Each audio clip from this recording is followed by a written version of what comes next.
So we are going to start the next part of this mindfulness for young adult session. So that is actually a Dhamma sermon, kind of a discussion based on the Concept and Reality book by Most Venerable Katukurunde Jnanananda Mahathero. So I cordially invite someone to read the book from where we have started. We have stopped. Bhante. Yeah. I'll share my screen. You can see my screen, right, Bhante? Yes. Okay. Last week we stopped here. Do you want me to read that particular phrase that we stopped? Yes. Yeah. If a monk one neither delights nor asserts nor clings to that which makes one subject to concepts characterized by the prolific tendency, then that itself is the end of proclivities to attachment. Aversion weaves perplexity, pride, ignorance, and attachment to becoming. That itself is the end of taking the stick, of taking the weapon, of quarreling, contending, disputing, accusation, slander, and lying speech.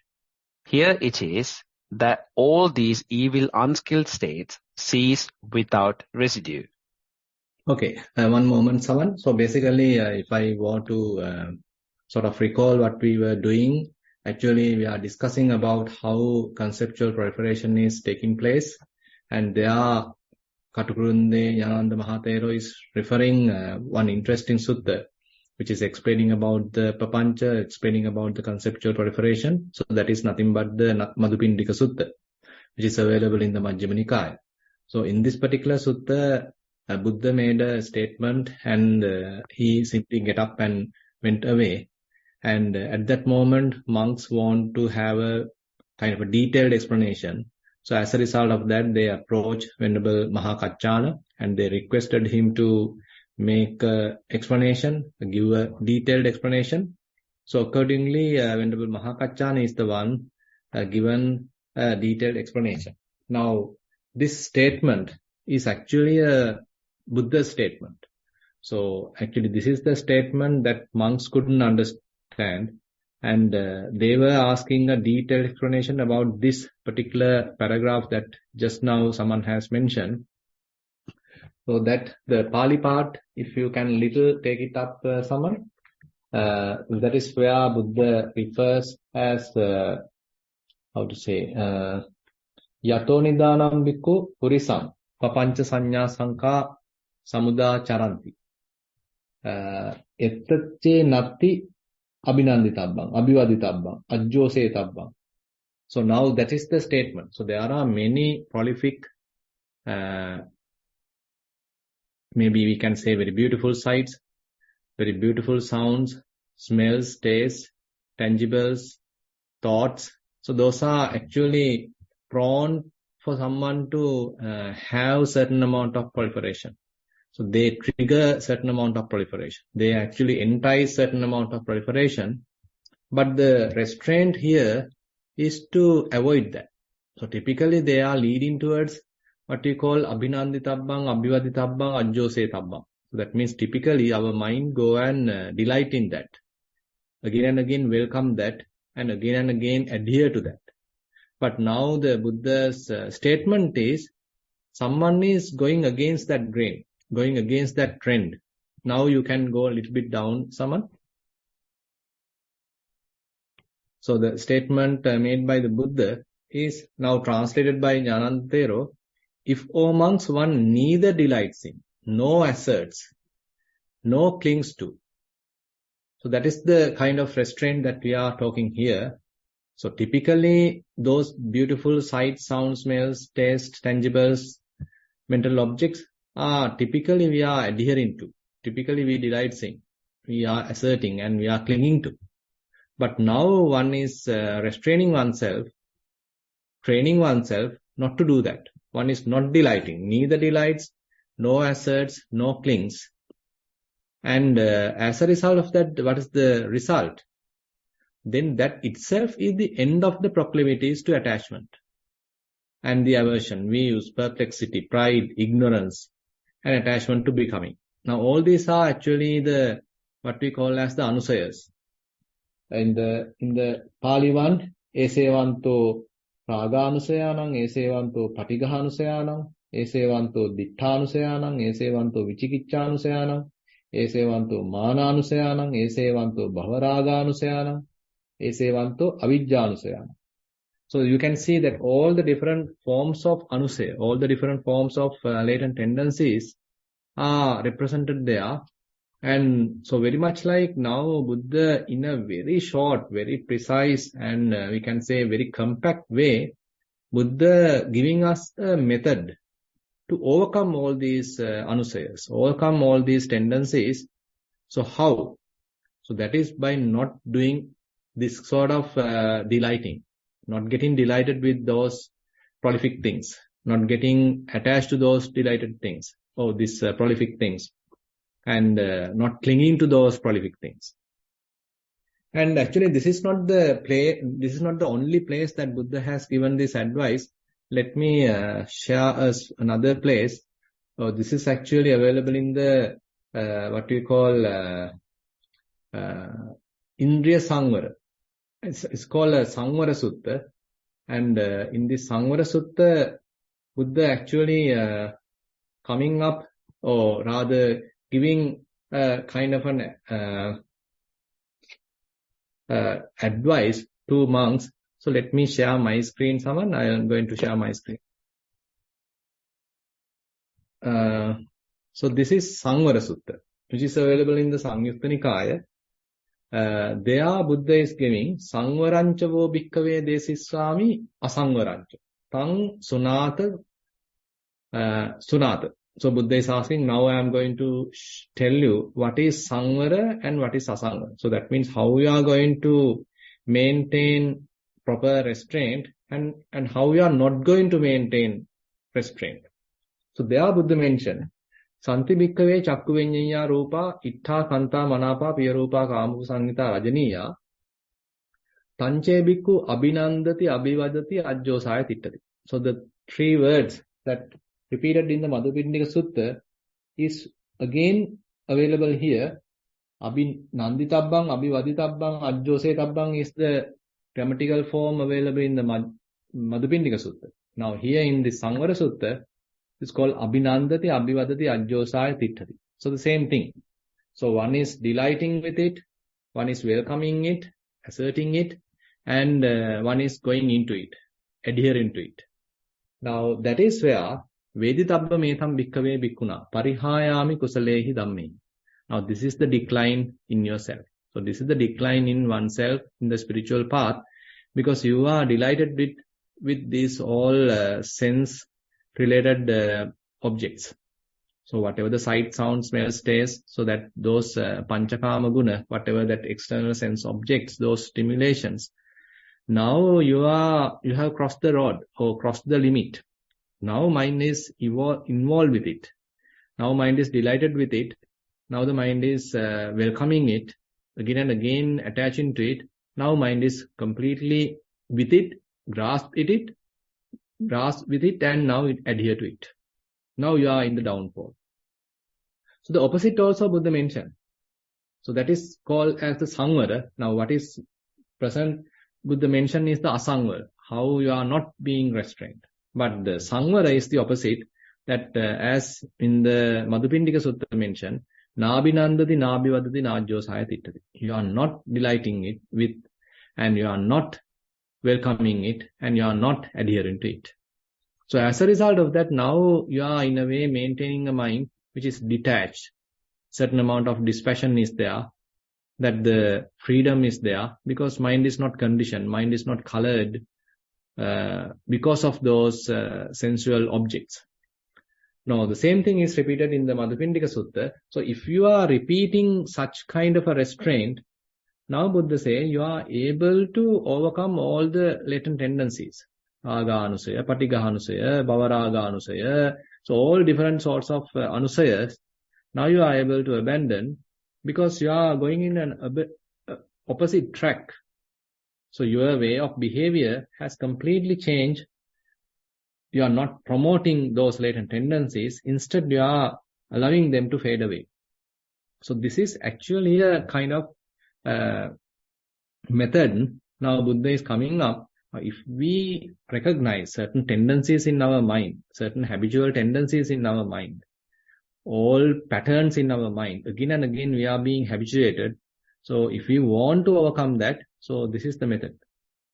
So when we are going through any sort of prolific, beautiful sights, sounds, smells, tastes, typically which are promoting this delighting and welcoming and adhering, now you are not doing it.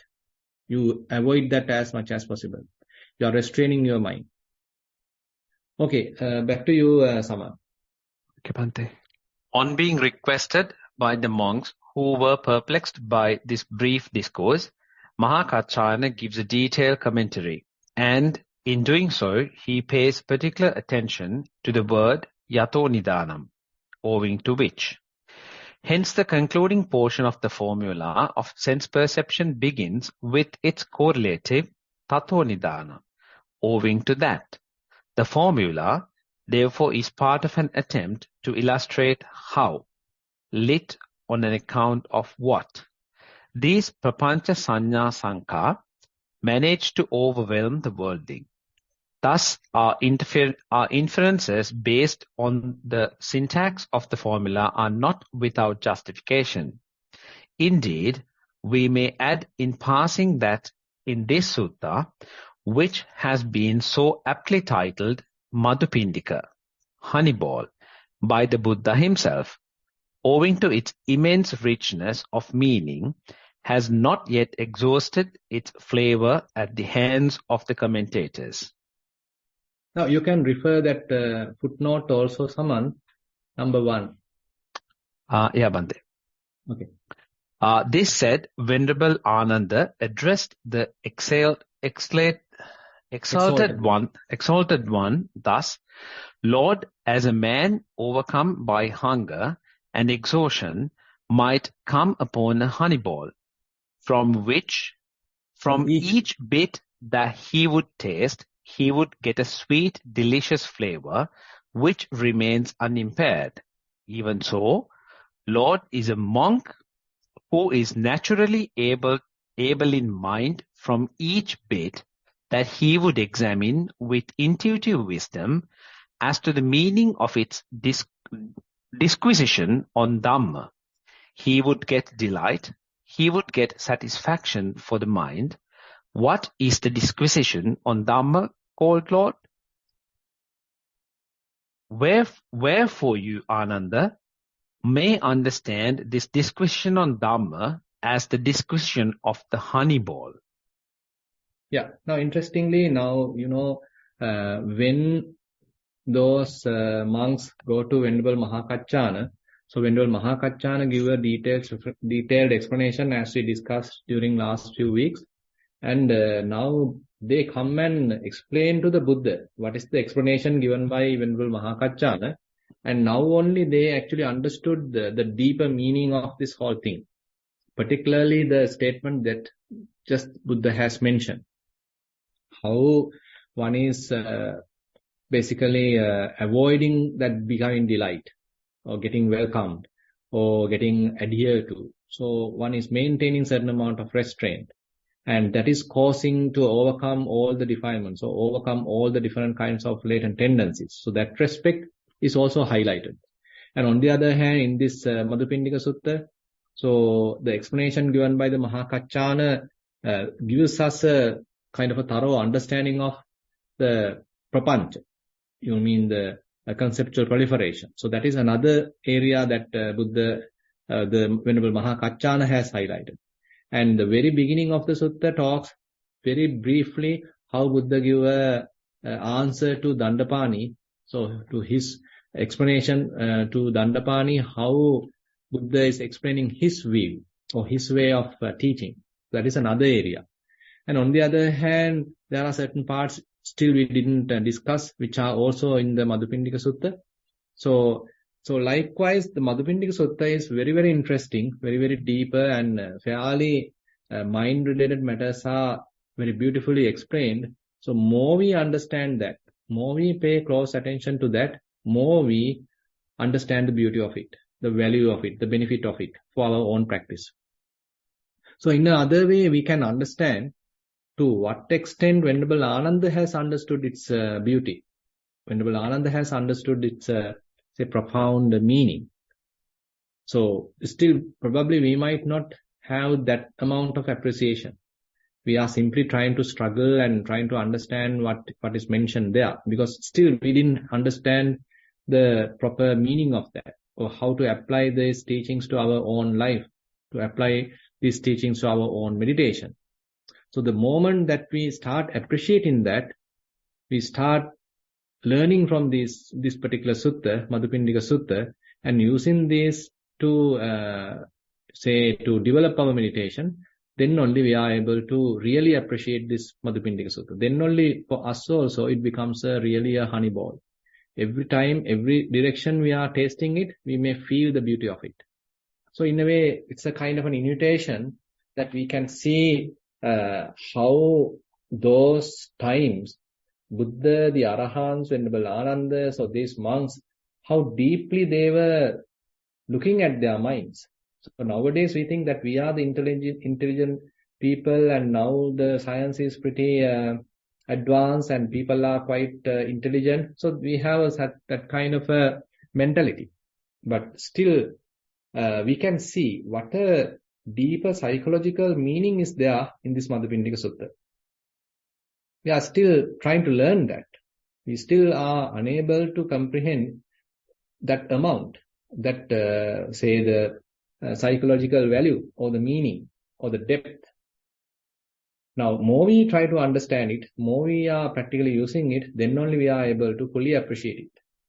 So you can see what a beautiful way that Buddha is putting it, Venerable Ananda is putting it. Venerable Ananda immediately understood its beauty. He understood its profound nature, its benefit. So he is asking a name, and Buddha is affirming, okay, now we better name it as Madhupindika Sutta, as the honey ball sutta. Okay, Saman, we can proceed. Yeah, Bhante. Triple proliferation in thought. In order to locate the deeper psychological mainsprings of Papancha, we have to turn our attention to the Buddha's brief discourse set out above. There it is said that if one does not delight in or asserts or cling to that which entails subjection to Papancha Sanya Sankha, one would be released from all proclivities towards evil mental states. As we have already indicated, Yato Nidanam invariably refers to the first part of the formula of sense perception, bounded by its correlative Tato Nidanam. What one should neither delight in, nor assert, nor cling to, is this very process of sense perception, which comprehends from the cognitive point of view the totality of the five aggregates themselves. The expressions... Okay, so one moment. Now here Buddha talks from the point of view, actually Venerable Mahakachana give the explanation with respect to the ayatanas. So Rupa, Saddha, Gandha, Rasa, Poddabba, Dhamma. So those are the forms, say the sounds, smells, taste, tangibles, and the mental objects. And they are correlated, the eyes, ears, nose, tongue, body, and the mind. So this is the way that he has given the explanation. But there are nothing but the five aggregates here, on the other hand. So that means whatever the form aggregate, constituents of the form aggregate, we have to maintain this kind of an attitude. Whatever the feeling aggregate, we have to have this kind of an attitude. Whatever in the perceptions aggregate, we have to have the same type of attitude. And all the sankharas, the formations aggregate, we have to have this attitude. And all the consciousness, we have to have this attitude. That means this all five aggregates, if we are able to look at from this angle, say you are going through a feeling, it's a pleasurable feeling. So typically what happens is, since it's a pleasurable feeling, we immediately getting attracted to it. I want to have it. I want to have it for a long time. I want to possess it. This is mine. I love it. So this is the way that we typically react. So this, whatever the pleasurable feeling. And on the other hand, if it is a painful feeling, I don't want it. I want to get rid of it. Why am I suffering from it? And so we are sort of putting a self into it and we are trying to get rid of it. So we are having a kind of a repelling attitude. So likewise, so in the feeling aggregate also, how about having a non-delight, not welcoming it, or not adherent to? Now when you are talking about the pleasurable side. So even in the perceptions, so there are various perceptions happen in our mind, there are various mental images, there are various kind of signs of the sounds, signs of the smells, taste appearing in the mind. So immediately what happens is we get delighted with it. So as a result of that, we promote it. We start thinking about it. And again we welcome it. Now mind get crowded with it. Those signs become multiplied. And ultimately we adhere to it. And we maybe even go to another aggregate. That means even the formations aggregate we are thinking about it now. So those little, say, percepts, those little signs are now promoting thinking in the mind. So ultimately we are even in the mental proliferation, conceptual proliferation. But how about even in the perceptions aggregate, how about maintaining this sort of restraint, not getting delighted with it, not welcoming it, and not adherent to it? Understanding as they truly are. No, they are merely percepts. They are merely signs. They are merely marks. So you are keeping that understanding. Like a mirage. Marichikupama sanya. So recognizing these different kinds of perceptions as a sort of a mirage. They are not the true water. They are not the true reality. Rather, they are like a mirage. So if we have that kind of a thorough understanding, then we are able to let go of all these different percepts, different, say, kinds of signs and marks. Then the same thing is happening.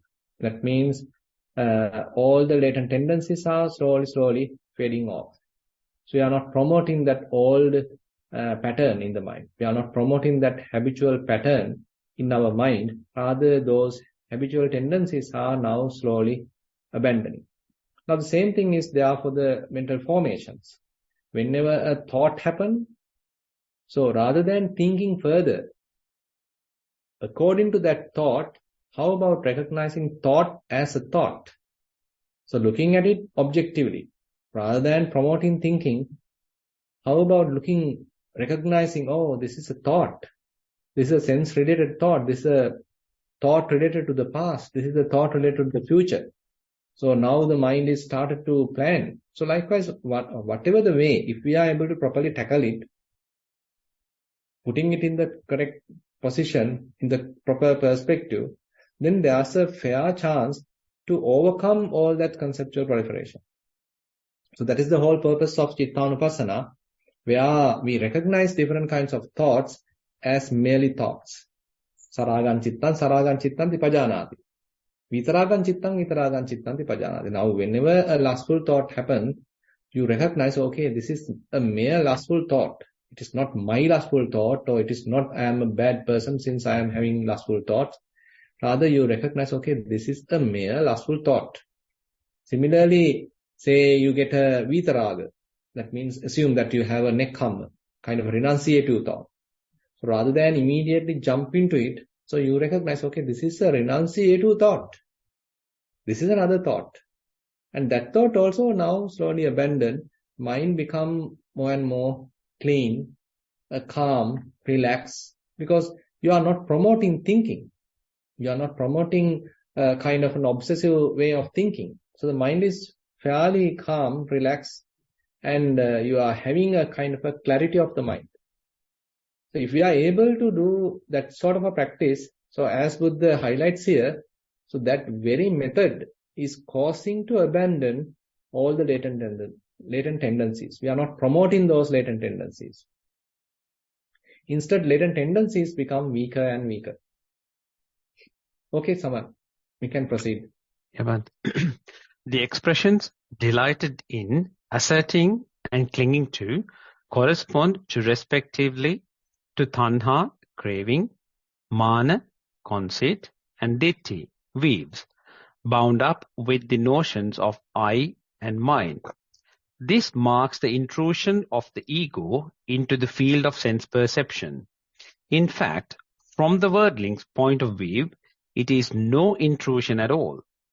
For the subject-object relationship is regarded by him as of the very essence of cognition.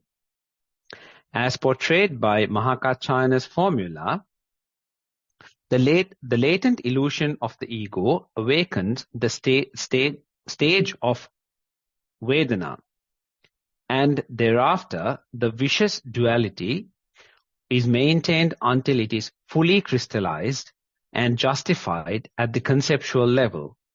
Thus, what has been complex and conditionally arisen process tends to be resolved into direct relationship between the ego and the non-ego. Now, this is an oversimplification of facts characteristic to the realm of language as well as our ways of thought.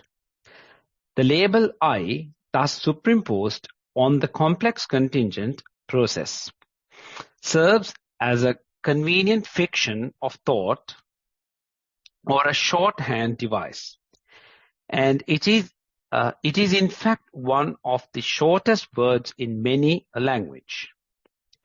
But paradoxically enough, it is the outcome of papancha, rather a disconcerting predicament. The paradox is resolved by the fact that the ego notion is an extension in thought, not faithful to facts, being a mental aberration of the worldly. Here we see a curious distinction between the relative meanings attached to papancha when it is used with reference to the verbal and the mental realms respectively. Such shorthand devices as technical terms or code words in a language help us to avoid verbal papancha, but inasmuch as they are evolved through a complex process of thought activity, they may be said to presuppose a good deal of mental papancha. Okay, one moment, Saman. Now, basically, from the commentator tradition, papancha is sometimes discussed using these three forms of papancha: tanha, ditti, mana. So one can have kind of papancha. One can have conceptual proliferation. Those are very much like based on craving. So there's a craving, there's a desire underneath. So that desire promotes thinking. So you are more and more thinking because, the craving is kind of motivating you. Craving is again and again giving certain orders to you. So you keep on thinking. So the proliferation happens very much because of the craving. So that is one root cause. And then the ditti. So there are certain views. So you come up with your own idea, you come up with your own solution, you come up with your own view. So this is the way that you are looking at. So this is my idea, so this is my view. So likewise, so there is a certain amount of a way that you are understanding, looking at. So that view is another cause for you to think. You keep on thinking. That thinking is very much like promoted because of the view, the ditti. This is how you understood it. This is how you are thoroughly adhere to. So that adherence actually promoting a certain way of thinking. So that is another source. And the mana, the conceit is another source. So we do a kind of a comparison. So I am here, you are there. I am good, you are bad. So I am bad, you are good. I am pretty, you are ugly. So that way we do some form of a comparison. So that also promotes some amount of thinking. Now, typically from the commentator tradition, actually Papancha is fairly defined using these three streams. So that's why it is very much like highlighted in this chapter as triple proliferation in thought. So how proliferation is happening? So what are the streams? What are the possibilities? What are the three sources? So the three sources are recognized as tanha, ditthi and mana. Craving, view and the conceit. But interestingly, when Jnananda actually highlights, so this is in a way kind of narrowing down the scope of the Papancha. So tanha, ditthi, mana is not the only way of having a type of Papancha. There may be various other causes. So he is explaining that in the future. And basically, we can understand anyway. So he is sort of touching this area, the triple proliferation, the possibilities of the proliferation happening because of craving, happening because of views, and happening because of the conceit. And on the other hand, now further he mentioned how a person come to the picture. Now all that thinking so far we were discussing not sort of having a person into it. But when these proliferations are happening, according to tanha, ditthi, mana, so the craving. So craving is my craving. I want it. So now there's a sense of I come to the picture. And ditthi, this is my view. I want to highlight my view. So now again I comes to the picture. And mana, the conceit. So I'm comparing myself with another person. So again I come to the picture. So now the sense of I is included in our way of thinking. So we started like a kind of an innocent person, didn't have some sort of a highlighted I. But unfortunately, as we are continuing obsessive thinking, overthinking, slowly, this I become more and more stronger. So typically it is mentioned that abhinanditabbang. So abhinanditabbang, that means you are getting delighted. So that is because of tanha, the craving.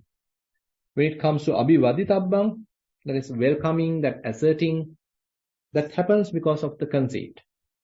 And then ajjosetabbang, that means you get tangled in it, you are adhering to it, that happens because of the ditthi, you are thoroughly established in it, because of the view. So likewise, this there's a relationship between abhinanditabbang, abhivaditabbang, ajjosetabbang. That means getting delighted with it, and welcoming it and adhering to it with tanha and ditthi, mana. So abhinanditabbang is related to the craving, then abhivaditabbang related to conceit, ajjosetabbang related to ditthi. So you ajjosana means that you are adhering to something. Assume that you are thinking a particular person. Now, immediately there is no sort of an adherence. So a kind of a thought happen, mental image happen. Now you start thinking further about him. Now many thoughts happen. Now many images are happening. Many mental objects are happening. You think further about him. Now more and more thinking happens. More and every time you are now going to think. Now that image, that person's image, fairly occupied in the mind.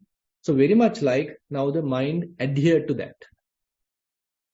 And we create a self, we create a person, and those concepts have become fairly like a strong object, kind of a concrete. And now you are there. You are adhered to that.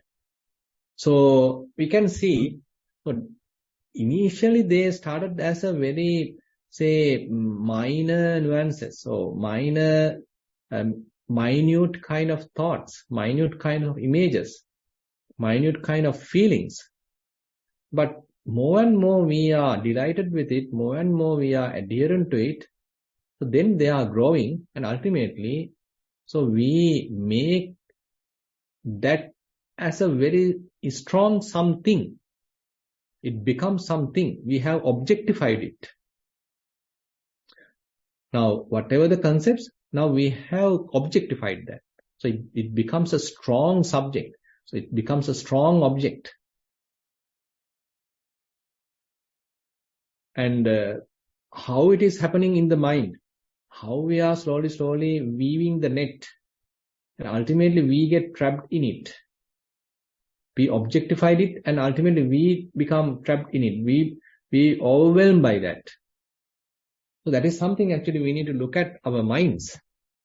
So that is the purpose in a way of the Chittanupassana. So how are we weaving thoughts?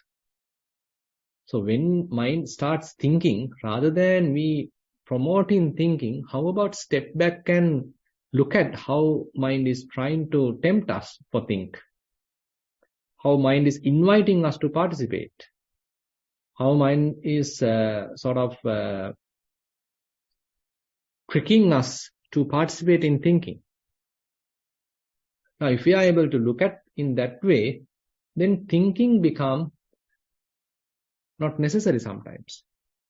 So rather than be overwhelmed by thinking or overthinking, how about step back and see what is going on in the mind? What are the thoughts available? How these thoughts coming and going? Is there a strong agreement that I definitely have to participate in thinking? Or is it possible for me to step back and simply see how thoughts are coming and going? Suppose there is a procession, a perahera, a procession going on. And there are various dancers and elephants and all these drummers and all the beautiful things are there. Assume now you are at your home and the beautiful parade is going on, the procession is going on. If you are too delighted with it, you may go closer to it and they may even invite you to join and you also may join with it. But how about maintaining kind of a distance and simply look at it? Then the parade may go, the procession may go, but you are not participating in it. So ultimately the parade will end and you may see the distance, you may see the emptiness. You may see that there is no parade now, there are no participants. It has gone. The procession has gone. No more participants. And you can see the blank. So something similar happens in our mind. So typically when a thought happens, so we participate in it. We become delighted with it. And we endorse it. We have a relationship with it. And I am responsible for it. So I am thinking about it further and further. Ultimately end up with overthinking. Ultimately end up with proliferation. But how about step back and watching it? In such situation, so they may simply pass away and I am not promoting thinking now. Rather, I am keeping thoughts as merely thoughts, recognizing thoughts as merely thoughts. And as a result of that, so their strength or their power become weaker and weaker. Ultimately, they fade away and time to time, probably, I may be able to see certain blanks, certain gaps between thoughts. Like that procession, the parade has gone, there may be a situation, no more thoughts. Complete absence of thoughts also may be possible. And you are not asleep. Basically, you are fully awake. You can see the absence of thoughts. Your mind can have that capacity. Your mind can have a capacity to not to think, but to be fully aware, fully wake up, but no thoughts. So this is a very interesting area that we can explore in the Chittanupassana. Rather than weaving thoughts, rather than participating in thinking or promoting thinking, step back and watching how these thoughts are coming and going. And probably these thoughts are related to the tanha, craving, related to ditti, the views, related to the conceit, mana. So likewise also you can sort of categorize. So that categorization also another way of looking at it. So that you are not deluded by them, you are not promoting them, rather you recognize, oh, this thought has come because of craving. This particular thought has come because of conceit. this particular thought has come because of a view. So likewise, if we are able to recognize, then slowly these thoughts can be abandoned rather than promoting, and then the mind might calms down. Mind relax, take a rest, no thoughts, absence of thoughts. You may be able to enjoy inner silence.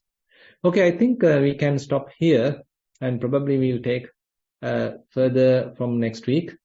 And with that, I'd like to conclude today's this concept and reality Dhamma discussion. Now I'd like to open the session for questions.